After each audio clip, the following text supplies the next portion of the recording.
Ethan Caldwell, a widowed millionaire known for his cold composure in the boardroom, found himself utterly powerless in the one place money could never fix, his own home, because his 3-year-old son, Liam, had become unmanageable ever since his mother's passing, biting and clawing at anyone who tried to comfort him, leaving nannies fleeing in tears and doctors shaking their heads, muttering that trauma was a silent storm no one could control. The mansion, though filled with luxury, echoed with a loneliness that even the glow of chandeliers couldn't hide, and Ethan, despite his wealth, felt like the poorest man alive as he watched his little boy crumble day by day, refusing touch, refusing comfort, refusing love.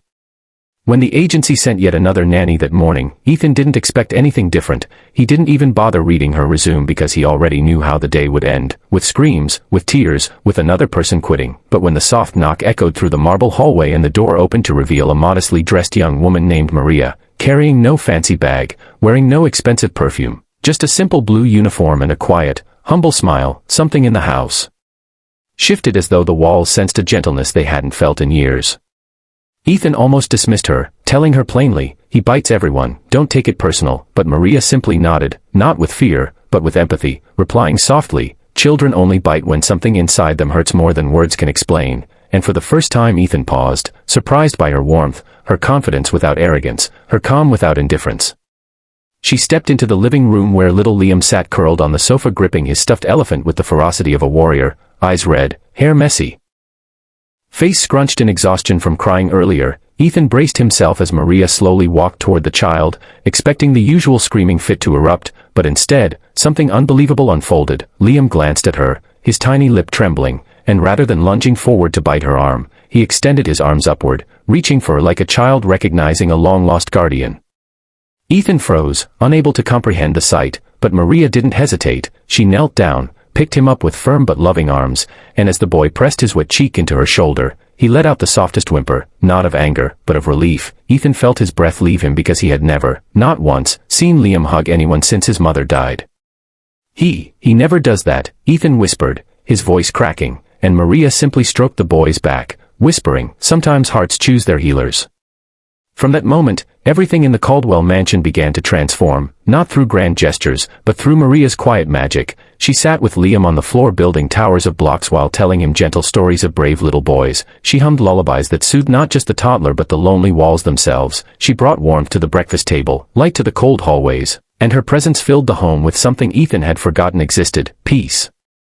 Liam's tantrums grew softer, his screams turned into giggles, his fists unclenched, and every morning he would wake searching for Maria with small eager eyes. Ethan watched quietly at first, trying to understand how a stranger succeeded where professionals, specialists, and highly paid caregivers had failed, but the answer slowly revealed itself in her actions. Maria treated Liam not as a problem but as a person, not as a millionaire's son but as a hurting child, and Ethan realized that money could buy help but it could never buy genuine love.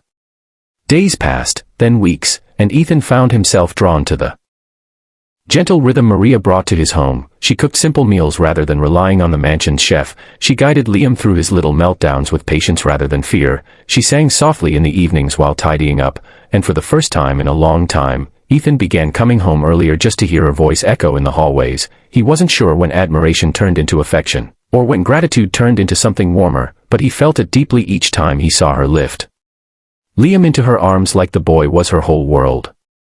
One evening, after a long day of negotiations, Ethan arrived home and found Maria sitting on the living room rug with Liam fast asleep on her lap. She looked up at him with gentle eyes, whispering, "He cried for you today," and Ethan felt something inside him shatter, not from pain, but from an overwhelming longing to be the father his son needed. He sank onto the rug beside her, brushing Liam's hair with trembling fingers, whispering, "I don't know how to do this.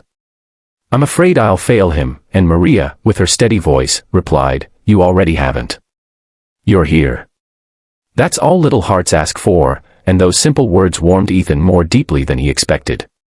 Over the next weeks, Ethan started spending more time with Liam under Maria's guidance, learning how to hold him without fear, how to calm him without raising his voice, how to listen to the small joys a child tried so hard to share, and slowly, Ethan began healing too, rediscovering emotions he had buried under grief and pressure. Liam laughed more, hugged more, and bit no one, not even once. But not everyone approved. Whispers spread among the household staff, gossip about the millionaire and the humble nanny, and one afternoon Ethan's business partner barged into the house, warning him that people were talking, that it was Inappropriate to keep a woman like her around, that it could taint the Caldwell reputation. But before Ethan could defend Maria, Liam toddled into the room, clutching Maria's hand protectively, his big blue eyes glaring at the men who dared speak against the person who saved him. And Ethan realized that no rumor, no threat, no corporate concern could ever outweigh what Maria brought into their lives. That night, Ethan stood outside Maria's small room in the mansion, his heart pounding. He knocked softly, and when she opened the door, he blurted, "I can't lose you." "Liam can't lose you," his voice raw with sincerity. Maria looked at him, surprised, her eyes shimmering as she whispered, "I never planned to be important. I only wanted to help." But Ethan shook his head, saying, "You didn't just help, you brought my son back to life. You brought me back to life." Silence hung warm in the air before Maria stepped forward, gently placing Liam's tiny stuffed elephant in Ethan's hands, saying, "Then let's keep helping him, together." And from that moment, an unspoken promise formed between them, one built not on wealth but on healing and hope. With time, their bond deepened, their small family strengthened, and one golden morning Liam ran into the garden calling both their names, laughter ringing through the air like music, proving that love, simple, quiet, and humble, could rebuild even the most broken hearts. As their story unfolded, Ethan often thought back to the first day Maria entered his home, remembering how Liam had hugged her without hesitation, as though recognizing the guardian meant for him long before anyone else did, and he knew now, without doubt, that miracles didn't always arrive with fanfare, they sometimes walked in wearing a simple blue uniform. And to everyone listening to this story right now, if you felt the warmth, the hope, and the healing in this family's journey, make sure you subscribe to the channel for more heart-touching stories like this one. Because every click, every share, every comment helps us continue creating emotional tales that remind the world of the power of kindness, love, and second chances, so don't forget to subscribe and stay with us for the next beautiful story.